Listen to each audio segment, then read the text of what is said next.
Hey there, it's Walt. And it's Anne. I want to compliment you on your hair. Thank you. We've been out in the wind all day to a favorite spot. Uh, Maybe an hour from here, we hiked and climbed and sat and had a picnic lunch. And we want to share an important discovery that we've had over the last, 14 months or so. And it's why you should structure your weekends. All right, so today is Saturday, and we've been talking about getting out of the house because the minute we wake up and we come back from our run and whatnot, it's straight to the computers, it's straight to work, it's what we do.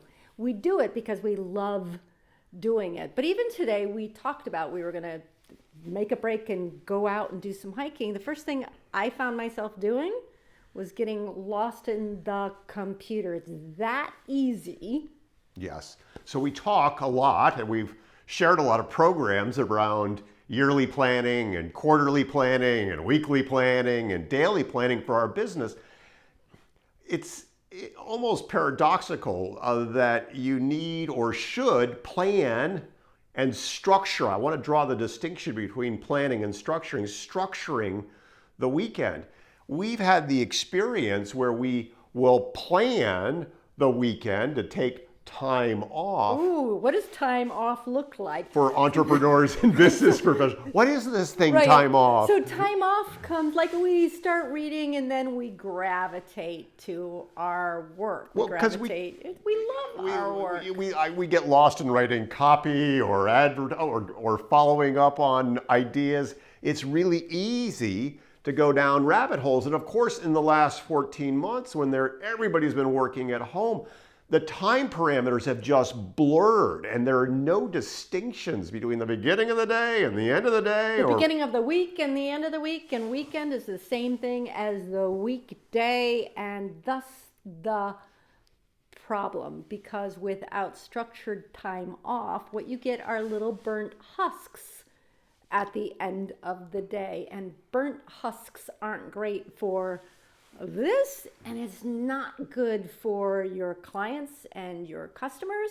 It's not good for anyone. It's certainly not good for your efficiency and your productivity. And the research is really clear that after about 55 hours, I think the research says, of work, your productivity drops off the cliff. And so it's important to recharge and to recreate. And so the whole structuring concept, first of all, plan the structure, but the structure is like create a structure whereby you actually have to get away from the computer. So for us today, we went out and we went for a hike, and we were gone for 5 or 6 hours, and it's been this tremendous period of renewal. I mean, Right. we came back just feeling completely charged up. So, and here we are making a video. Okay, loving as what I'm we do. as I'm saying this, I'm thinking about the irony in that. Yeah, but like we feel terrific, and if you want to recharge, like we have to remove ourselves from the scene of the crime.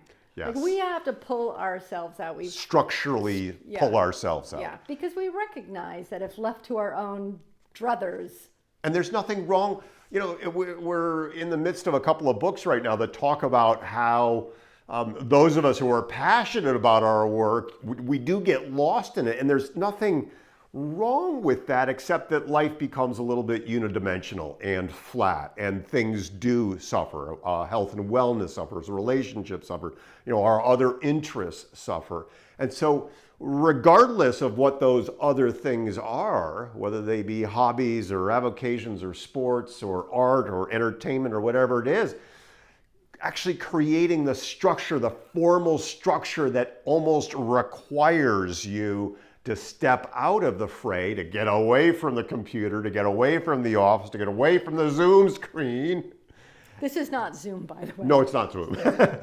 Do we get a pass for that? I think so. I think we get a pass for that. I think so. And anyway, we've discovered the hard way that it really, to walk the talk of work and life balance, to walk the talk of taking time off in a way, that structure is so important. And so our call to action is experiment with some structure for your weekends. I think that's a great idea. Now, what do you want to do? We're not going back to the We're computer. not going back to the computer. Make it a great rest of the day, great rest of the week. Bye for now. Bye, guys.